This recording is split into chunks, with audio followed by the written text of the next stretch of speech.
¿Qué tal? Muy buenas, yo soy el ingeniero Sim de la empresa Potencia Verde. Hoy vamos a conversar sobre energía solar, en particular sobre temas relacionados al impuesto solar. Así que espero pues, que disfruten de este webinario. Potencia Verde es una empresa que ya está por cumplir 10 años. Nosotros nos dedicamos a la importación de productos fotovoltaicos, paneles, estructuras, inversores, luminarias, así también como generadores solares, cargadores de autos eléctricos, y brindamos consultoría para el sector de mercado eléctrico, renovables, consultoría para diseño de sistemas de movilidad eléctrica, y también recuerden que ofrecemos equipos Rapid Shutdown y microinversores. Empecemos con la presentación. Estas son unas palabras de David Attenborough. El Holoceno ha terminado. Él explica pues, que el huerto del Edén ya no existe, hemos cambiado pues, cómo está el mundo actualmente, y estamos en una nueva era geológica que es el Antropoceno, que es la era de los humanos. Ya todo lo que hagamos va a depender de nuestras acciones y estas van a repercutir en el planeta. Ya tuvimos un periodo de más o menos 10.000 años donde el planeta funcionaba como un reloj suizo, donde las estaciones eran con certeza casi que de inteligencia artificial. Todos los agricultores sabían cuándo llovía, cuándo no, y todo eso ha cambiado por el cambio climático. ¿Cómo ha sido o cómo se está dando el uso de la energía? Cada vez estamos en efecto incorporando más renovables, pero si observan la cantidad de fósiles se mantiene pues bastante elevado. Los renovables sí están siendo parte de la electricidad, la generación de calefacción, y también estamos utilizando en el transporte biocombustibles. No comparto que los biocombustibles sean renovables porque al final los estamos quemando y estamos emitiendo, y para mí si quemo algo y emito gases de efecto invernadero no corresponde llamarlo renovable.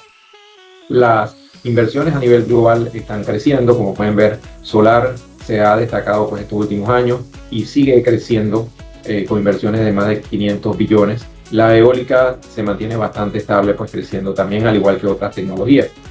A nivel global, el sol es el que más destaca, pues como nuevas generaciones que se están instalando, nuevas plantas. Principalmente pueden ver la región de Norteamérica, Asia y parte de Sudamérica y Europa en general, pues como sitios donde se está instalando mucho sol. Igual en Panamá, como ven en el mapa. A nivel de capacidad de renovables, tenemos para cumplir las expectativas de un escenario de cero emisiones, tenemos mucho por hacer. Tenemos que instalar prácticamente 2 veces y media de lo que se ha instalado hasta el 2022, y esto requiere un reto importante para todos, porque son tecnologías que requieren a veces de permisos especiales, burocracia, establecer reglas claras, y entonces todo esto es necesario para que se dé esta nueva incorporación. En cuanto a las tarifas para renovables, se utilizan básicamente 3 políticas, que una es el net billing, el feed-in tariff y el net metering. En Panamá utilizamos net metering o neteo de la medición, donde el valor de cada kilowatt hora que yo entrego a la red es igual. Así que yo puedo entregar 1 kilowatt hora y tomar 1 kilowatt hora. Están las feed-in tariff, que son tarifas especiales para renovables, donde se pagan cuotas premium a lo que se está entregando a la red, y está el sistema de net billing o facturación neta, que básicamente es el enemigo de los renovables, donde este sistema de facturación neta busca asignar un valor diferente, muchas veces muy por debajo del valor de la tarifa eléctrica.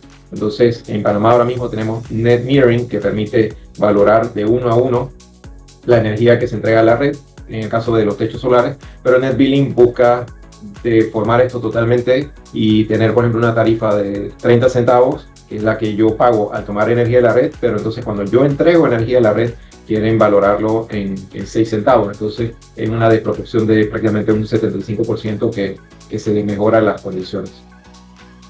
Los costos de la energía son un factor importante a que surjan estos sistemas tipo de facturación neta, porque como pueden observar, los costos de la energía, principalmente la solar, se han desplomado y son cada vez mucho más competitivos para que sean accesibles a miles de personas que pueden entonces cambiarse pues, a sistemas fotovoltaicos. ¿Cómo está la capacidad en Panamá? En Panamá tenemos una bipolaridad entre las hidros de embalse y pasada, que ocupan prácticamente un 30 y tanto por ciento de la capacidad instalada, y de ahí entonces tenemos lo que es carbón, gas, combustibles fósiles como el búnker y el diésel, que también están en un 30 y tanto por ciento. Así que ellos son esas dos son las dos tecnologías principales que rigen muchas veces los costos o cómo se comporta el mercado, pues, eléctrico. Sí tenemos fotovoltaica que está en un 12%, eólica en un 6%, pero principalmente pues dependemos de tecnología hidroeléctrica y térmica. ¿Cómo está la capacidad instalada? Estamos prácticamente en 5.000 megawatts de capacidad instalada, con una potencia firme casi de 4.000, pero por otro lado una demanda de 1.000-2.000 megawatts. Entonces, ¿qué quiere decir esto? Que toda esta capacidad que tenemos de más desde prácticamente el año pasado, que se incrementó de una forma exorbitante, nos representa costos, porque esto no es gratis. Tener este buffer de potencia, eso cuesta, eso hay que pagarlo a los generadores, aunque no lo utilicen. Entonces, volviendo al tema de la tarifa, la ACEP tiene una evaluación que está haciendo a través de un consultor, donde el consultor plantea cambiarnos de medición neta a facturación neta o net billing, donde hoy en día la medición neta pues se compensa los excedentes de energía al mismo precio de la tarifa, los ahorros para los clientes que invierten en solar son mayores, y es un sistema que promueve pues la adopción de fuentes renovables de energía solar. Por otro lado, el tema de facturación neta solamente se paga a precio por debajo. Entendemos que la aspiración es más o menos como de 6 centavos, así que los ahorros van a ser menores, se desincentiva el uso de generación distribuida, y al final esto es un impuesto disfrazado. Por eso la consigna es no al impuesto solar en Panamá, porque nos va a perjudicar las finanzas de los que ya han invertido esto o los que quieren invertir. Hay mucha gente que desea pasarse a solar, y debemos estar claros de que la posición de algunas personas al decir que por culpa de los techos solares se encarece la tarifa eléctrica es totalmente infundada y falsa.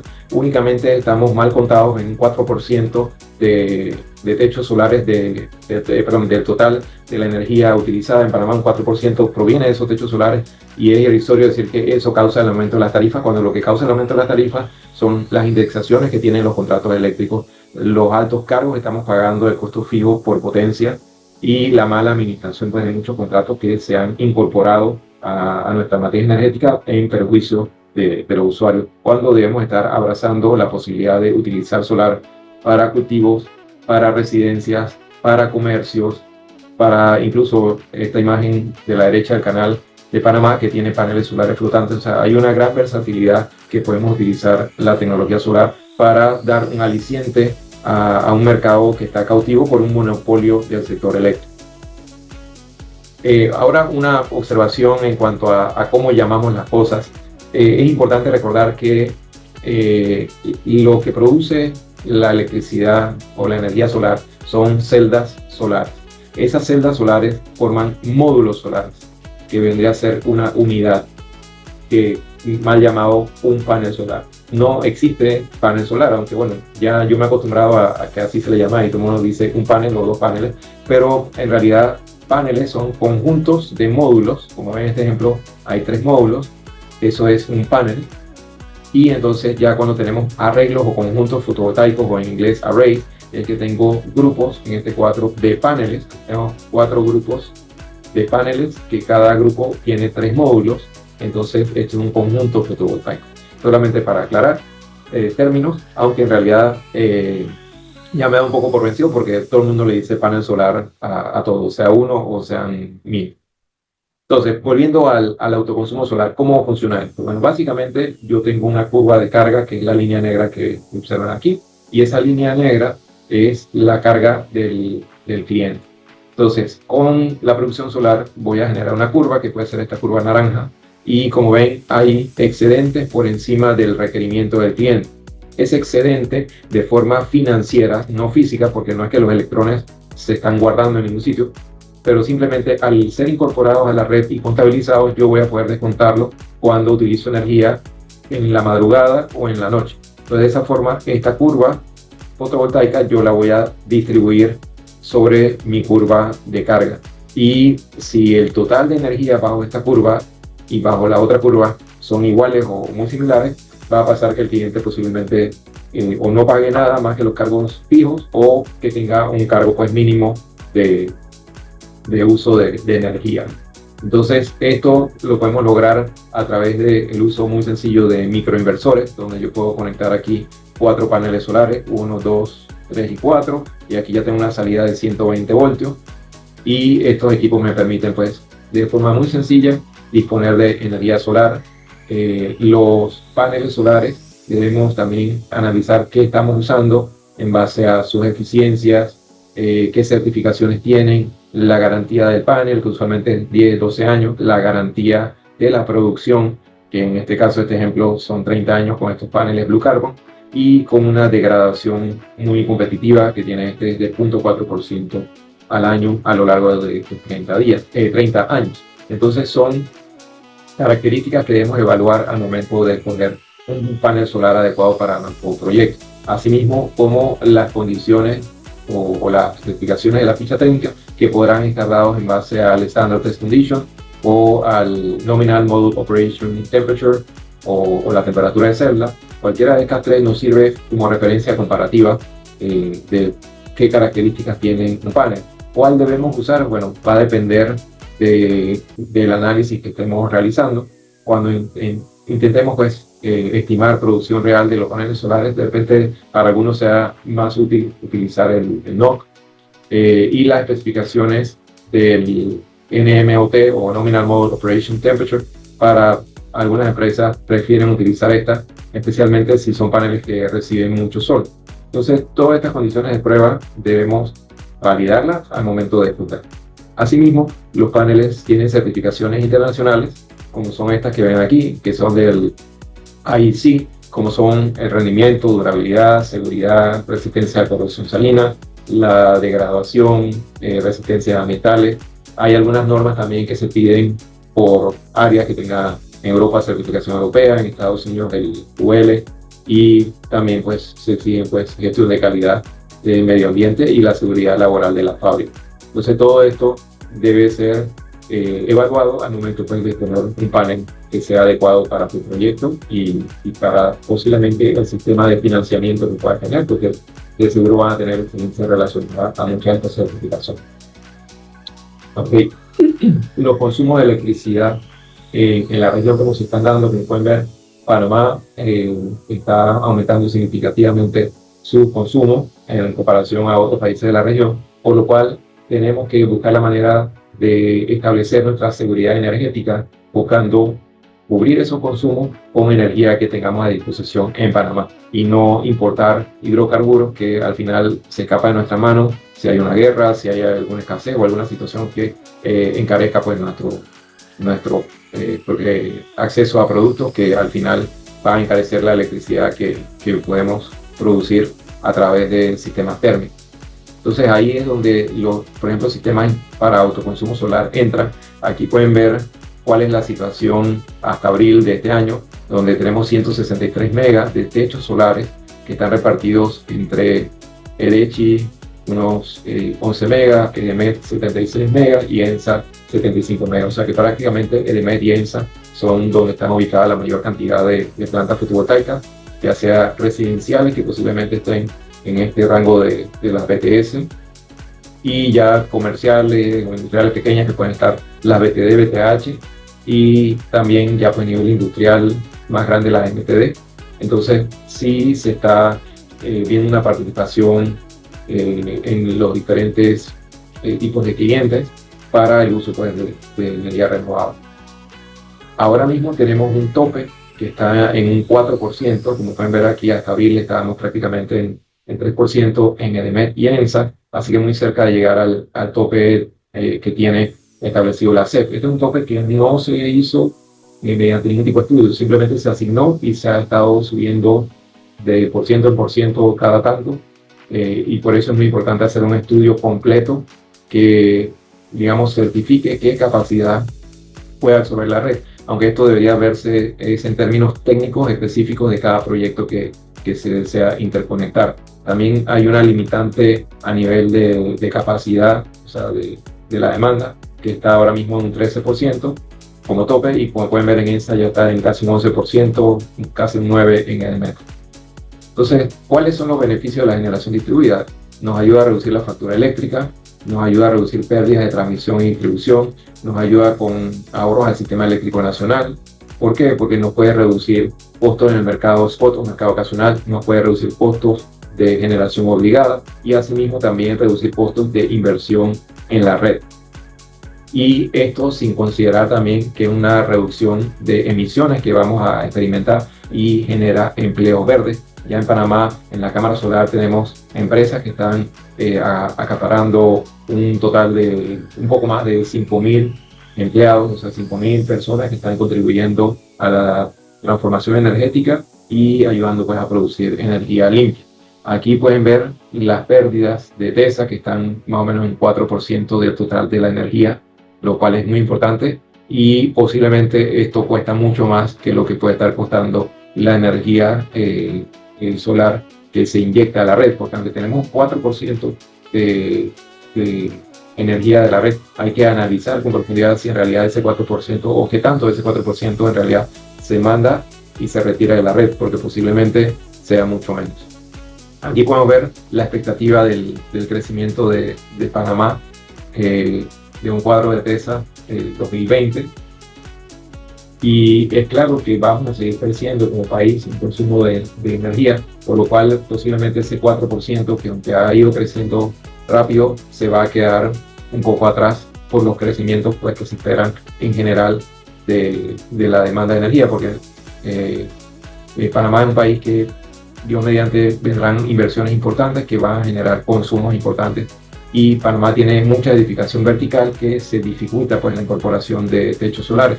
Así que decir que mañana va a haber 50 o 40 o un porcentaje altísimo de techos solares es en realidad sin mayor fundamento, y es tratar de asustarnos de algo que es muy remoto que ocurra.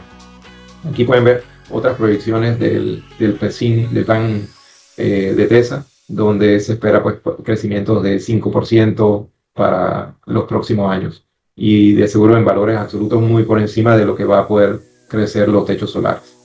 Entonces, valorando la energía o la generación distribuida, no es solo decir, como dice el consultor de la SEP, que según su cálculo, en base a octubre del año pasado, los techos solares representan más o menos 12 millones en costos no facturados para la distribuidora. Por eso se supone que en energía se ingresó energía valorada por 12 millones y se sacó de vuelta de la red. O sea, se metió y se sacó, pero no se pagó por esa energía.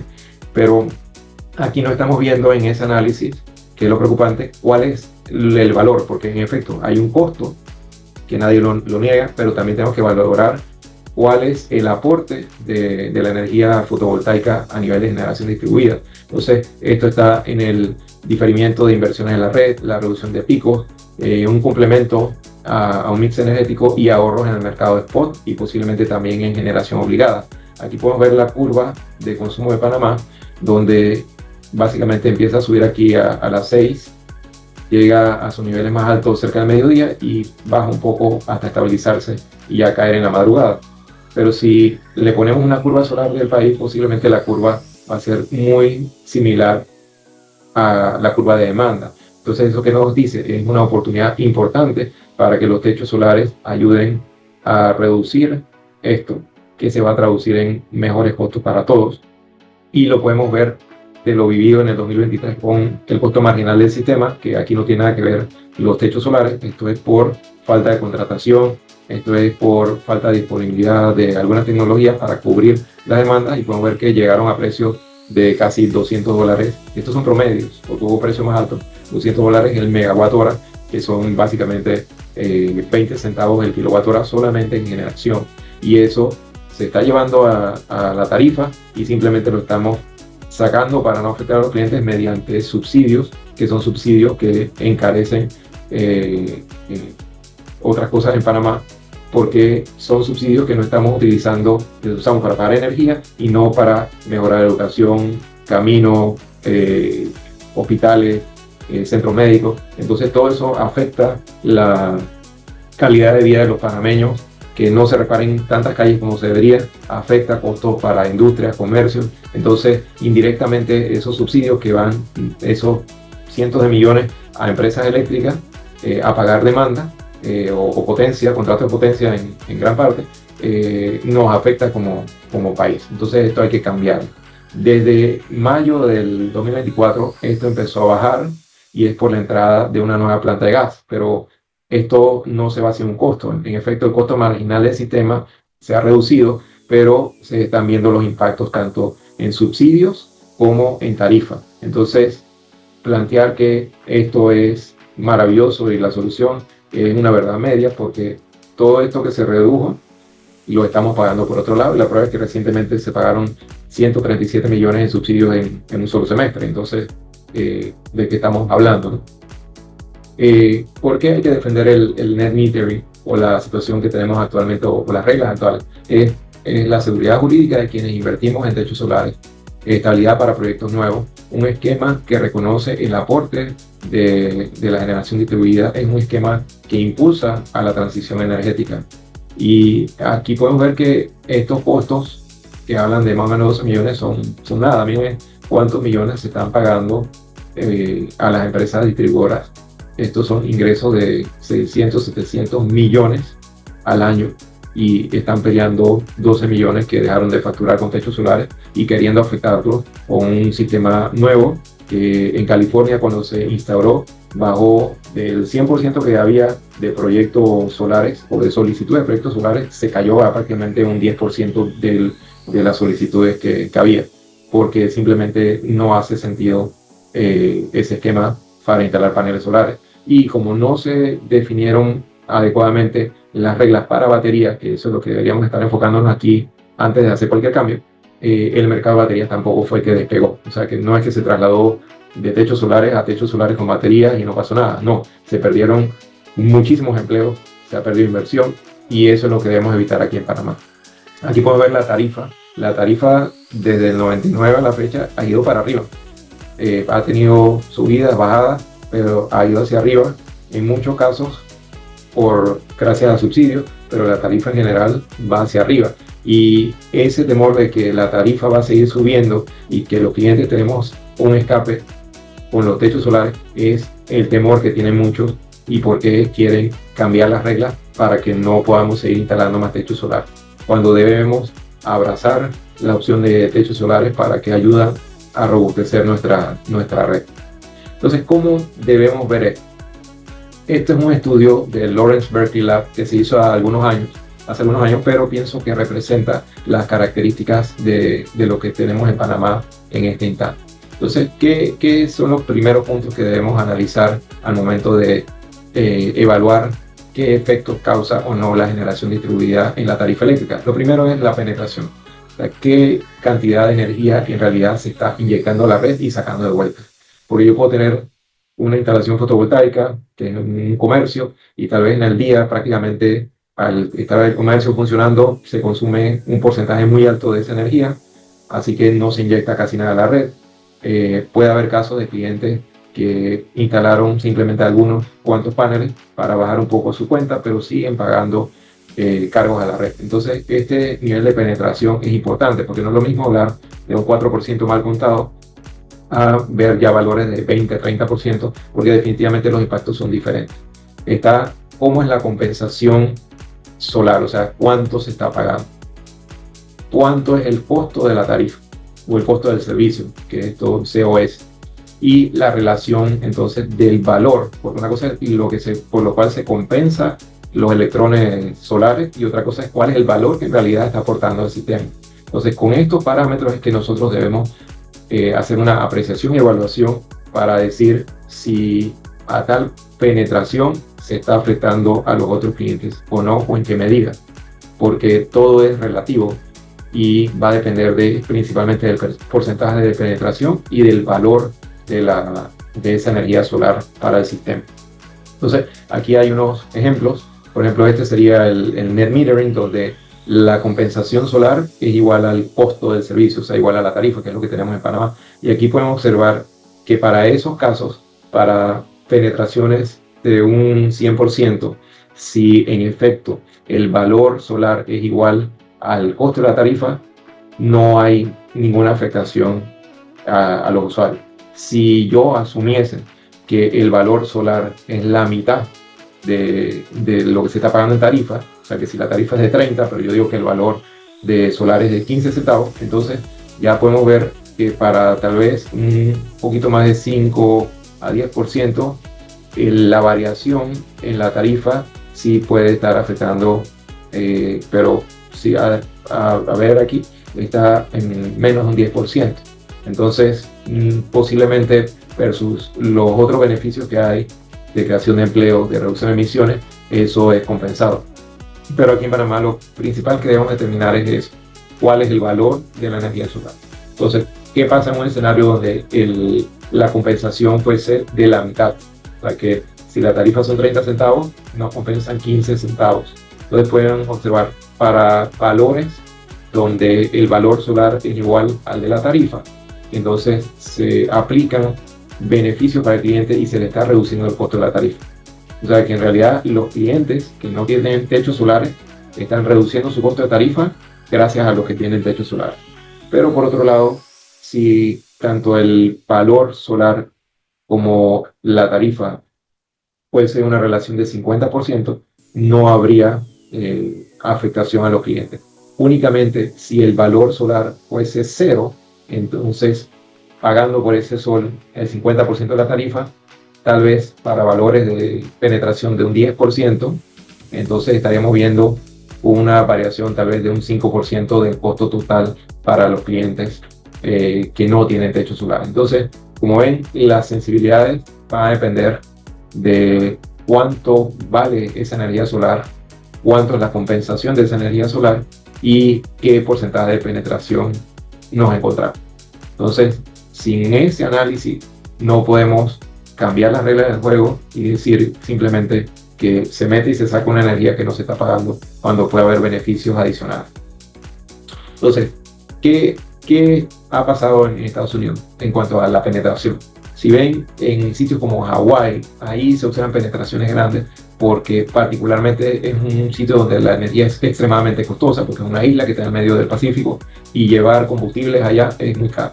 Pero lo normal en otros sitios, San Diego, Washington, pueden ver en otras áreas de California estamos hablando de 4%, 3%. O sea, no hay un porcentaje enorme de penetración solar. Incluso el promedio total de clientes es 0.4% y ya solamente residenciales es 0.6% aproximadamente. Entonces son porcentajes muy bajos de penetración y posiblemente en Panamá, como dije hace un momento, tenemos mucha construcción vertical. No todo el mundo tiene la capacidad para poner paneles solares, por lo menos no totalmente para cubrir en cero. Entonces es muy probable que lleguemos a una estabilidad y como va a seguir creciendo la demanda, nos quedemos un poco rezagados pues, con los techos solares.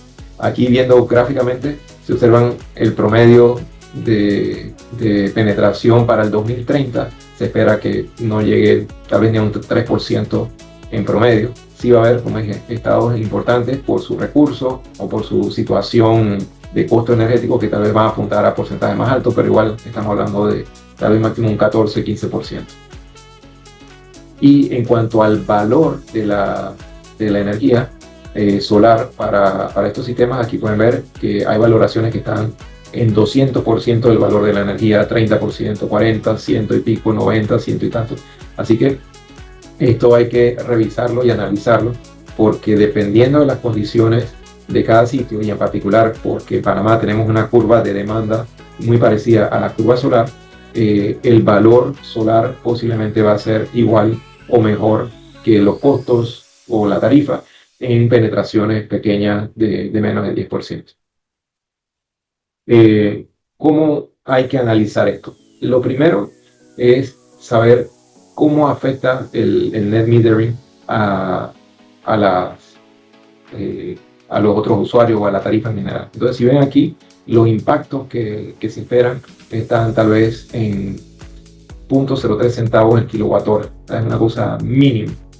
Tal vez para el 2030 llegue a 0.2 centavos. Entonces estamos hablando que para penetraciones tal vez de 10% llegase a medio centavo el kilowatt hora, o sea que es algo muy por debajo pues de lo que pudiese o lo que se está hablando, donde hay personas que dicen que esto sube 10% o 20% el costo pues, de la electricidad de los usuarios que no tienen techos solares. Pero tenemos que analizar qué es lo que impulsa a que la tarifa crezca o a la que la tarifa se encarezca. Un tema es la eficiencia energética, las políticas de eficiencia energética, los costos del gas natural. Al ser un país que tiene estos monstruos de plantas de gas natural, somos muy volátiles a que las indexaciones por variaciones de precios en esas plantas nos peguen fuerte. Está el tema de portafolios de estándares de renovables, que en Panamá no tenemos, políticas de carbón, que en Panamá tampoco no tenemos, y el uso del capital en las redes eléctricas. Esto sí es algo que definitivamente nos impacta y va a hacer pues, que los costos de la tarifa suban. Entonces, la eficiencia energética, ¿cómo nos afecta? Les doy un ejemplo muy sencillo. Tenemos hablado de que más o menos un 4% de los techos de la energía es de techos solares. Entonces estamos diciendo que de 100 casas, 4 casas tendrían techos solares. Pero las 100 casas tienen la probabilidad o la capacidad de instalar eficiencia energética, aires eficientes, luces eficientes. Entonces, ¿qué ocurre? Yo instalé un transformador en esa urbanización y ese transformador costó un dinero y está enterrado ahí, y ese transformador, al yo tener 99% de las casas o 90 casas que cambiaron los aires más eficientes, a luces LED, todo eso entonces significa que ese transformador lo voy a usar menos y ese transformador me cuesta dinero que igual tengo que pagar, pero lo estoy subutilizando por la eficiencia energética. Entonces, eso quiere decir que esa eficiencia energética me va a encarecer mi tarifa eléctrica. Con esto no quiero satanizar la eficiencia energética, pero sí resaltar la preocupación de que mañana que prohíban con el impuesto solar los techos solares, resulta que después, como la gente va a utilizar eficiencia energética, digan que entonces ahora por la eficiencia energética también nos van a penalizar. Porque al final es muy similar. Muchos clientes instalan unos cuantos paneles solares simplemente para bajar un poco su consumo, simplemente como eficiencia energética. Entonces aquí podemos ver que la eficiencia energética prácticamente aumenta en 1 centavo por kilowatt hora los costos a los clientes. Entonces, esto acá es un pelo para un gato, y la eficiencia energética sí resulta pues en algo que puede afectarnos más drásticamente porque es simplemente más accesible. El costo del gas, esto que sube, baja, baja, vuelve, sube, vuelve, baja, es el comportamiento del gas natural en estos últimos 20 años. Entonces, esta volatilidad es lo que nos puede afectar, sobre todo porque hemos puesto muchos huevos en la canasta del gas. Entonces, las indexaciones, por poco que sean, si tenemos picos como estos, entonces nos puede afectar pues, los costos pues, del gas natural y afectar la tarifa. Entonces, aquí pueden ver que en base a este estudio se considera pues, que puede haber un rango de 0.5 a 0.8 centavos, donde también puede haber incrementos hasta de 2.2 centavos de aumento a causa de la variación de precio del gas natural. Las inversiones en la red. Las empresas distribuidoras ganan dinero invirtiendo en la red. Ellos declaran inversiones, que son inversiones que después se llevan a un ingreso máximo permitido, y esas inversiones que se supone que deben ser lo más eficientes para el cliente nos causan aumentos en la tarifa. Entonces la expectativa es que estas inversiones en la red, que como dije hace un momento pueden ser afectadas por la eficiencia energética, nos van a provocar aumentos pues, en nuestro costo tarifario, porque hay que poner más postes, más cables, transformadores, todo eso, y eso va directo a la tarifa. Entonces, eso puede traernos aumentos de entre 1.6 a 3.6 centavos por kilowatt hora en los costos energéticos promedio para, por ejemplo, en este ejemplo, para el 2030. Entonces, si ven el desplazamiento de todas estas cifras, lo principal que nos está encareciendo es eso. Y lo otro que no está aquí es también el manejo de los contratos eléctricos, porque aunque tiene que ver un poco con esta área de aquí de los precios del gas natural, también tiene que ver con los precios de los contratos que se cierran entre la empresa distribuidora y los generadores, donde nosotros como clientes quedamos al margen de eso. Se toman decisiones entre dos partes, aunque nosotros somos afectados directamente de esos costos, y muchas veces pues nos traen a la palestra contratos de hace muchos años que demoraron en llevarse, y son contratos con precios que eran de hace 10 años o no sé cuántos años, y nos impactan la tarifa cuando hay tecnologías que nos pueden brindar costos mucho más competitivos. Entonces, mi planteamiento es que en vez de entrarle a un impuesto solar como propone el consultor de la SEP, lo que se debe enfocar la SEP es en desarrollar las baterías detrás del medidor o behind the meter, como dice aquí. Los servicios de las baterías detrás del medidor, donde nosotros establezcamos las reglas del juego para esto, nos va a poder más adelante llevar una transición hacia un esquema tarifario que sea más balanceado, que permita el uso de techos solares sin detrimento a otros usuarios ni a la red eléctrica. Pero hay que hacer esto primero antes de lo otro, porque si no estamos golpeando un sector que se está desarrollando, que está creando empleos bien remunerados y que definitivamente está afectando los altos costos de las tarifas para que otros clientes tengan acceso a precios más bajos, y esos clientes que generan energía limpia, que aportan a la red, también están beneficiando a los clientes que no tienen techos solares. Entonces no permitas que quiten tu derecho a utilizar solar. Tal vez hoy no tienes paneles solares, pero quisieras aunque sea instalar un pequeño grupo de 3 paneles solares en tu techo. Entonces no permitas que tu derecho al sol sea cortado por una regulación que está proponiendo el consultor de la SEP. Y yo estoy seguro que la SEP va a analizar esto, la Secretaría de Energía, para seguir el camino de las fuentes renovables. Como dijo el presidente Molino, que aquí no va a haber impuestos al sol ni al viento, entonces esperamos pues que cumpla su política energética y que apoye pues con esta echando para atrás el impuesto al sol y enfocándose en el desarrollo de baterías detrás del medidor para crear nuevas tarifas que entonces den el valor adecuado pues a estos esquemas. Recuerden que tenemos productos desde estructuras, cables solares, paneles solares, microinversores, luces, reflectores, rapid shutdown, cargadores autoeléctricos y baterías a su disposición en potenciaverde.com. Muchas gracias por la atención prestada.